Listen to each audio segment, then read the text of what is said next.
From Battlecast to StatCast Relics, hi everybody and hope you're doing well.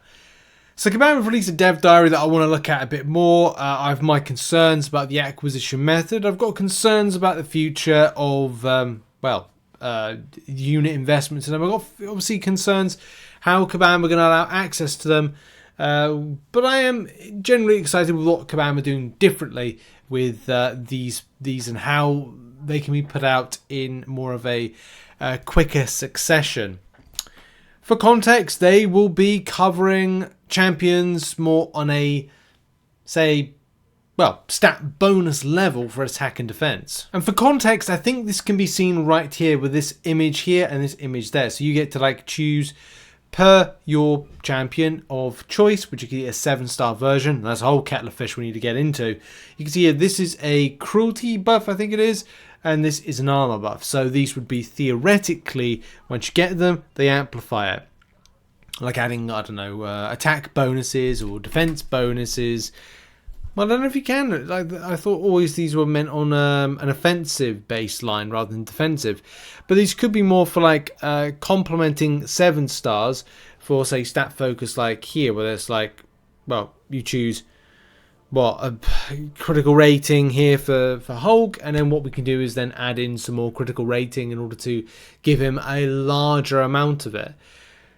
Or maybe not, but there's still factors to it that you'll get benefit from. I'm just trying to get this more into shot as well, because Kabam actually put in here this from the live stream right there. I'll move the arrow, by the way.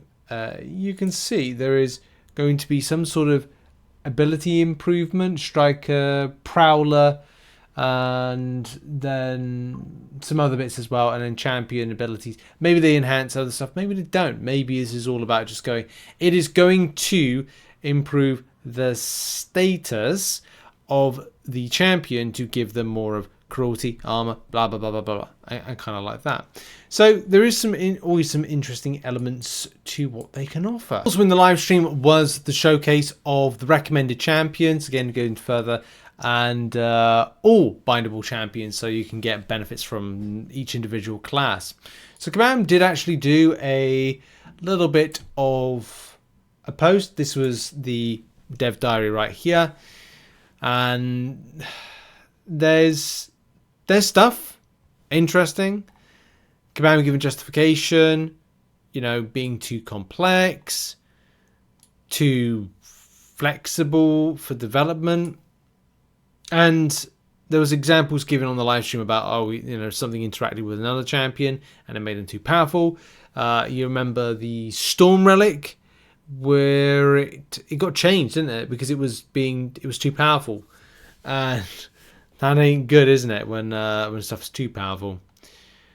So Kabam said, what's changed? Battleground Brawl. This was a major inflection point for Relic sentiment in the community when players saw how Battlecast could clutch top-tier competitive fights.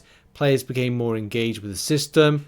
Battlegrounds, as players engaged more with the new Battlegrounds game mode and started running multiple Battlegrounds decks, it started to become a major pain point to move your relics between champions in each of your decks and across other modes in game. Players started proactively asking for more relics.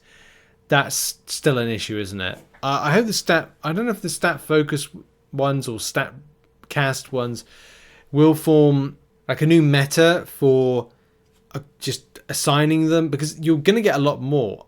I think Kabam was saying 60 times 3 in August, or something like 180. Could you really get 180 stat cast relics? That's something I'll believe it when I see it. Okay, I just want to dispel some stuff. I want to find out some facts. And here's one of them, right? Strikers, yes, StatCast will still have the combo extenders. Primary attribute, each StatCast will have a stat that is boosted by a large amount. That each StatCast will have a stat that is boosted by a smaller amount. Crit damage, special damage, block proficiency. There's always a concern about what they're actually going to do to champions. Are they going to make them too powerful? Are they not? Singular runes, again, make it more easier rather than having several. Active on defense. This is a kind of good thing, but a concern as well. and I don't know whether or not Kabam will do this. We're going to do this or not, but the rune effects will active on defense. However, defenders will not be able to use strikers. Well, that makes it important. UX improvements will be introduced. Several menu flow improvements to make it easier to manage and understand your relics, both battle cast and stat cast post August. Nice. Well, that's. You just got to wait and see. Like, I like the idea of these and what they will do. It's just the impact on how you're going to see pain points in Battlegrounds. Like, champions are going to be more. The more stat cast you have, and if you spend to get them, it could create a slight ecosystem or imbalance in said ecosystem. That's always my concern. Like, what will this mean for the top end of Battlegrounds? What will this mean for your roster? What will it mean for free to play versus pay to win? Is it going to be from those that spend to not spend smaller amounts? Are you going to see a difference? How much are people going to go for this? What will it impact on the prestige? And these are still questions unanswered. And from when I read through this, it was still unanswered. Maybe we'll get answers when it's actually in and discover, unfortunately, the impact firsthand. But we'll have to see. Future of Battlecast, never say never. We won't say that we'll never make another Battlecast. But for now, we don't have any plans to make more. What were some of the challenges building out stat? Our scale has been biggest challenge. Relics were originally built to bespoke one-offs. Okay, more information. I'm not reading that out. But yeah, problems. The first batch we released in our August build. Good. Run an initial alliance event with a mix of rarities, along with the different crystal bundles for players to begin their collection. Now, I'm concerned with crystal bundles. Crystal bundles implies to me that there's going to be an event or there'll be something to either spend units. Will this be a new crystal? It says crystal bundles, so of course it's going to be a new crystal. Will that be costly? Will you be spending your units?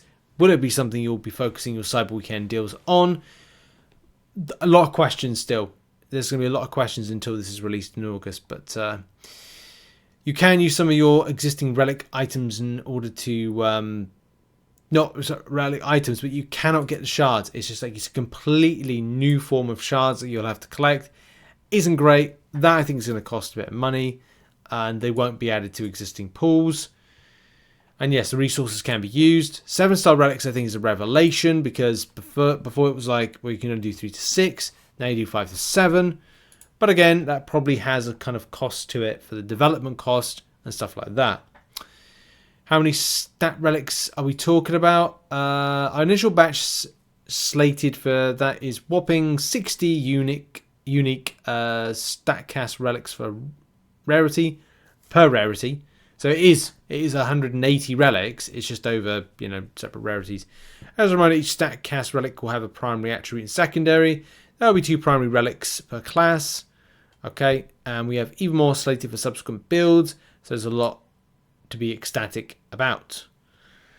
And yes, most of the attributes of the StatCast relics will be can currently go through the diminishing returns curve. So many of the best combinations involve either buffing relatively low stats or finding champions with strong interactions with specific stats. And this is the strategy comes in of who's the right person or champion to choose. For example, increasing the block proficiency of champions like Guillotine, Deathless, or otherwise Tigra or Mr. Negative can make them much more survivable and increasing the low base critical rating. This gives me hope to something like Incursions. Incursions is really, really fun, really, really good. But if you're finding the AI not too great or you're kind of concerned, you might block. And well-timed blocks, block proficiency, I tell you what, is just eaten away when it comes to the latter points of the zones. So that might be quite good to kind of have to amplify and be good. Critical rating, someone like Kingpin or Hulkbuster can have a large impact of their damage output. Same thing with standard Guillotine on that front, and also with Hulk, I think, as well.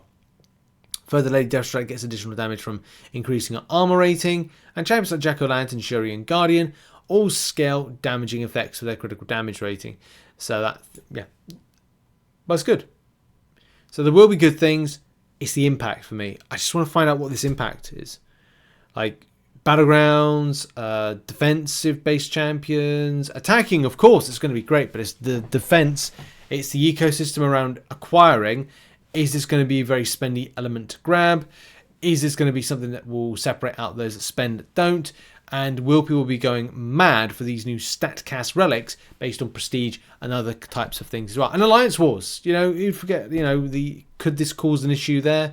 Or could this cause more of a unfair advantage for early access? I don't know. Anyway, your thoughts on StatCast relics. That's going to be it for today. I'm going to go to bed. It's late. I'm very, very tired. But yeah, have a good day. Much love. Goodbye.